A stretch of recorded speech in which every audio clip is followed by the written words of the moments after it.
जय श्री कृष्ण। आप सभी को सादर प्रणाम। कैसे हैं आप सब? आशा करता हूं कि आप सब अच्छे से होंगे, प्रसन्न होंगे। आज मैं पुनः आप लोगों के समक्ष वीडियो के माध्यम से उपस्थित हुआ हूं। आइए आज चर्चा करते हैं, जानते हैं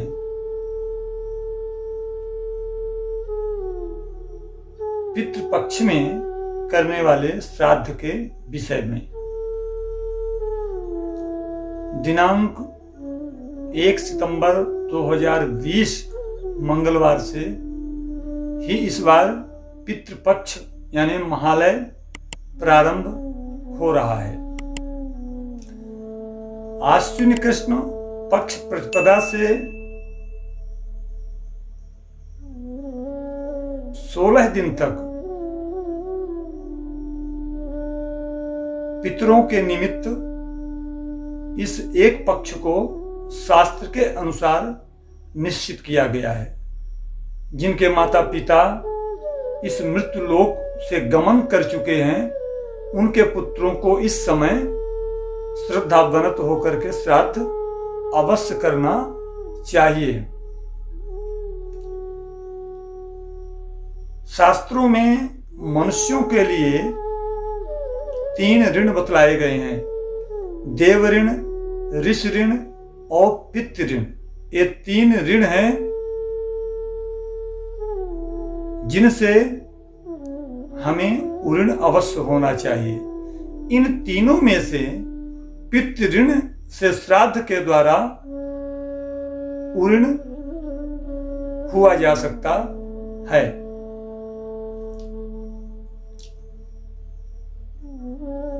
ऐसा भी नहीं है कि यह पूजा, श्राद्ध की पूजा बहुत खर्चीली है जिससे हम कर नहीं सकते।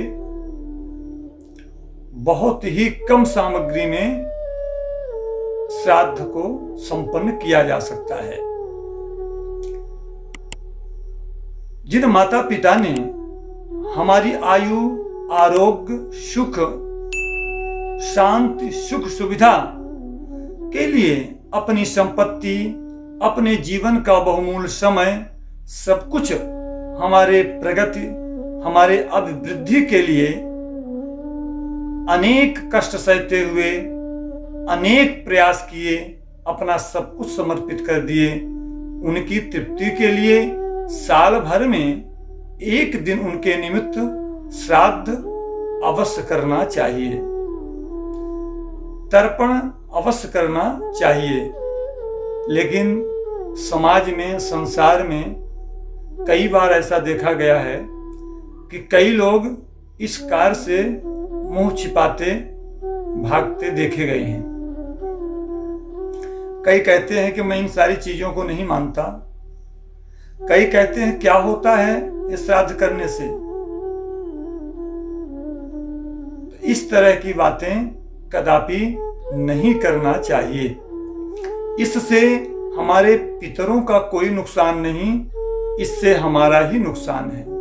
पितृ ऋण से मुक्त न होने पर हमारा जन्म निरर्थक होता है, साथ ही अनेक समस्याओं का सामना करना पड़ता है। माता पिता के रज और वीर से इस शरीर की उत्पत्ति हुई है, अतः यह शरीर उनका दिया हुआ है।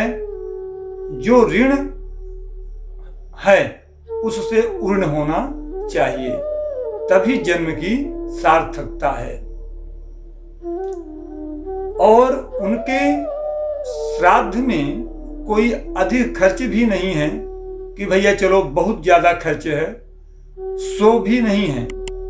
साल भर में आने वाली उनकी मृत्यु तिथि पर सुलभता से उपलब्ध जल, तिल, जब, कुश, चावल व फूल आदि से उनका श्राद्ध सुसंपन्न हो जाता है।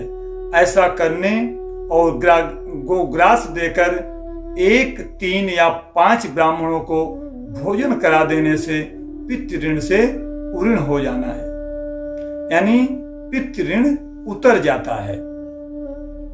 इसीलिए सरलता से सिद्ध हो जाने वाले कार्य की उपेक्षा हमें बिल्कुल नहीं करनी चाहिए।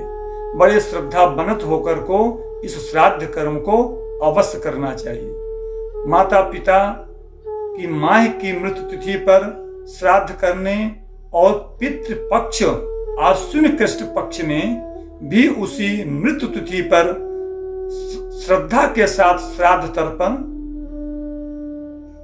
कर कुत्ते, कौए, गो ग्रास और ब्राह्मण भोजन कराना आवश्यक है। इससे पितर संतुष्ट व प्रसन्न होकर के खूब आशीर्वाद देते हैं, जिससे हमारी दिन प्रतिदिन प्रगति होती है। पुत्र को चाहिए कि वह माता पिता की मरण तिथि को मध्याह्न काल में, श्राद्ध का समय मध्याह्न का समय होता है, अतः श्राद्ध मध्याह्न में ही करना चाहिए और ब्राह्मणों को भोजन कराकर स्वयं भोजन करना चाहिए।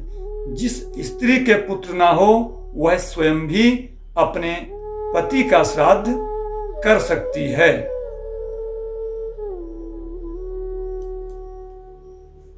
भाद्रपद शुक्ल पूर्णिमा से प्रारंभ करके आश्विन कृष्ण पक्ष की अमावस्या तक 16 दिन पितरों का तर्पण करना चाहिए और मृत्यु तिथि पर श्राद्ध अवश्य करना चाहिए। ऐसा करने से पितृगण संतुष्ट हो जाते हैं। इसीलिए इस कार्य के लिए कभी भी जी ना चुराएं, इससे भागे नहीं। वो आपके जन्मदाता हैं, पालक हैं, इसी से भाग्य का निर्माण होता है। कुछ कहते हैं कोई व्यवस्था नहीं, बड़ी गरीबी है, कैसे श्राद्ध करें? यदि श्राद्ध पिंडदान नहीं कर पाते तो मृत्यु तिथि पर ब्राह्मण भोजन कराएं, इससे भी श्राद्ध की पूर्ति हो जाती है। इतना भी नहीं कर सकते तो उस दिन एक ब्राह्मण के खाने भर के लिए सीधा निकाल दें और किसी ब्राह्मण को दान दे दें, इससे भी श्राद्ध की पूर्ति हो जाती है। अगर इतना भी नहीं कर सकते तो एकांत में जाकर के ऊपर को हाथ करके श्रद्धा भाव के साथ में दोनों हाथ ऊपर कर जोर जोर से रोते हुए उनसे प्रार्थना करें कि मन में तो बड़ी श्रद्धा है श्राद्ध करने की, लेकिन क्या करें, बड़ी गरीबी है, कुछ कर नहीं सकते। इस प्रकार करने से भी पितर प्रसन्न हो जाते हैं, क्योंकि वो बड़े दयालु होते हैं और प्रसन्न होकर के आशीर्वाद देते हैं। लेकिन उनके लिए है जिनके पास वास्तव में अभाव है, लेकिन जो स्वयं भौतिक सुख सुविधा का पूरा भोग रहा है, आनंद ले रहा है, सब कुछ है उसके पास, उसको विधि विधान से ही करना चाहिए। श्राद्ध को श्रद्धा से ही करना चाहिए। लिखा है श्रद्धया क्रियते श्राद्धम। यदि श्रद्धा की कमी है तो पितर आपके द्वारा दी गई कोई भी वस्तु स्वीकार नहीं करते, वो रुष्ट हो जाते हैं। क्यों? क्योंकि पितर बड़े स्वाभिमानी होते हैं। श्रद्धा की कमी होने ना पाए तभी पितर हमारे द्वारा दिए गए जल, जौ, तिल आदि को स्वीकार करते हैं। इसीलिए अपने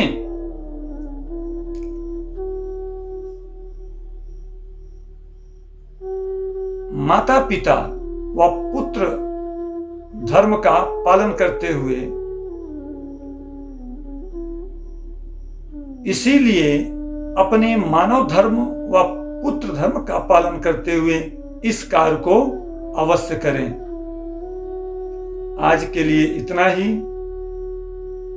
आप हमारे चैनल छोटी काशी रीवा को सब्सक्राइब अवश्य करें और वीडियो यदि पसंद आए तो शेयर भी करें, कमेंट भी करें। किसी को कुछ जानना है, श्राद्ध संबंधित जानकारी प्राप्त करनी है तो वो कमेंट करके पूछ सकता है, हम उत्तर देने का प्रयास अवश्य करेंगे। जय श्री कृष्ण।